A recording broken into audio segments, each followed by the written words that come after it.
নমস্কার বন্ধুরা, welcome to S M band sports. আজকের আমরা আলোচনা করব ভারতীয় ফুটবলের ভবিষ্যৎ। হ্যাঁ বন্ধুরা, আবারও জল্পনার মধ্যে চলে গেল ভারতীয় ফুটবলের ভবিষ্যৎ। আদৌ আইএসএল হবে তো, এই নিয়ে একটা মতভেদ তৈরি হয়েছে। এফএসডিএল ও এআইএফএফ যৌথভাবে যে সম্মতিগুলো দিয়েছে এবং তাদের মতামত প্রকাশ করেছে, সেগুলো হলো রাইট টু ম্যাচের যে ক্লজগুলো ছিল সেই ক্লজগুলো সম্পূর্ণভাবে ছেড়ে দিল এফএসডিএল। তাদের হাতে কোনো আর পাওয়ার রইল না এবং তারা যে চুক্তির নবীকরণ আদতে হলোই না। এবং পুরাতন চুক্তি অনুযায়ী যে 12,50,00,000 টাকা পাবে এআইএফএফ, সেই টাকাটা এফএসডিএল দিয়ে দেবে জানিয়ে দিয়েছে। আগামী অক্টোবর মাসে নতুন টেন্ডার ছাড়বে, যেটা গ্লোবাল টেন্ডার ছাড়া হবে। তাতে যারা নতুন পার্টনার হিসাবে যুক্ত হতে চাইবে তারা বিড করতে পারবে এবং সেটা ডিসেম্বর মাসের মধ্যেই, কারণ সেপ্টেম্বরে শুরু হতে চলেছে সুপার কাপ এবং ডিসেম্বরেই শুরু হবে আইএসএল। এখানেই প্রশ্ন, ভারতীয় ফুটবলে সত্যি বলতে ভারতীয় ফুটবলের কাছে পয়সা নেই যে তারা ম্যাচ করাতে পারবে। তার জন্য তারা টেন্ডার ডেকেছে এবং সেই টেন্ডারে যারা টেন্ডার নেবে তারাই পুরো লিগটাই কন্ট্রোল করবে। যারা টেন্ডার নেবে তারা কত টাকা দিয়ে টেন্ডার নিতে পারে। এফএসডিএল তো বছরে 50 কোটি টাকা করে দিত, কিন্তু যারা নতুন টেন্ডার নেবে তারা কত কমে বিড করতে পারবে? আদৌ কি 50 কোটি টাকার বেশি বিড হবে নাকি 50 কোটি টাকার নিচে বিড হবে? যদি 50 কোটি টাকার নিচে বিড হয়, 25 কোটি, 26 কোটি, 30 কোটি, সেক্ষেত্রে কি আইএসএল এর প্রাইজ মানি কমতে পারে? এখানেই থাকছে একটা প্রশ্ন। দ্বিতীয়ত, যারা নতুন বিড করবে তারা কি আইএসএল বলে থাকবে? ইন্ডিয়ান সুপার লিগ, যেটা আমরা শুনে এসেছি, আদতে সেই নামটা কি থাকবে নাকি নামের পরিবর্তন হবে? এটাও নিয়ে থাকছে একটা প্রশ্ন। সত্যি কথা বলতে ভারতীয় ফুটবল এখন ধোঁয়াশার মধ্যে যাচ্ছে।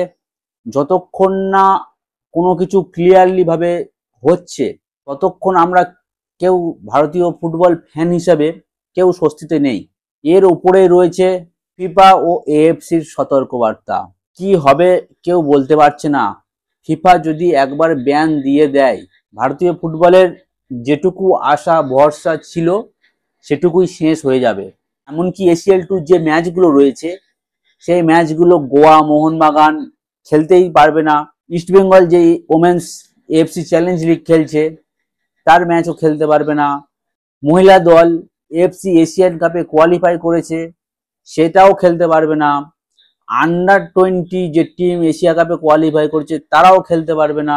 ইন্ডিয়া টোটালি ভাবে পুরো বন্ধ হয়ে থাকবে। অতএব এক্ষেত্রে একটা সুখবর বলাই যায় যে সেপ্টেম্বরে হচ্ছে সুপার কাপ এবং ডিসেম্বরেই হবে আইএসএল হবে। এখনো পর্যন্ত পরিষ্কার নয়, এখনো পর্যন্ত ধোঁয়াশার মধ্যেই রয়েছে ভারতীয় ফুটবল ফ্যান। যে ফিফার যে ব্যান, সেই ব্যান সম্পর্কে যদি বলা যায়, ফিফার যে নতুন কনস্টিটিউশন রুলস, সেই রুলস যেটা ভারতবর্ষে লাগু করার কথা বলেছে ফিফা, সেটা এখনো পর্যন্ত লাগু হয়নি। এবং আমাদের যে হিয়ারিং এর পর হিয়ারিং চলছে, মনে হচ্ছে যে ফিফা ব্যান খেতে চলেছি আমরা। পরের সপ্তাহে একটা হিয়ারিং দিয়েছে, সেই হিয়ারিং এ যদি না কোনো সমাধান পাওয়া যায় তাহলে ফিফা ব্যান খেতে চলেছি, সেটা অবশ্যম্ভাবী। ভারত ফিফা ব্যান খেতে কেউ আটকাতে পারবে না।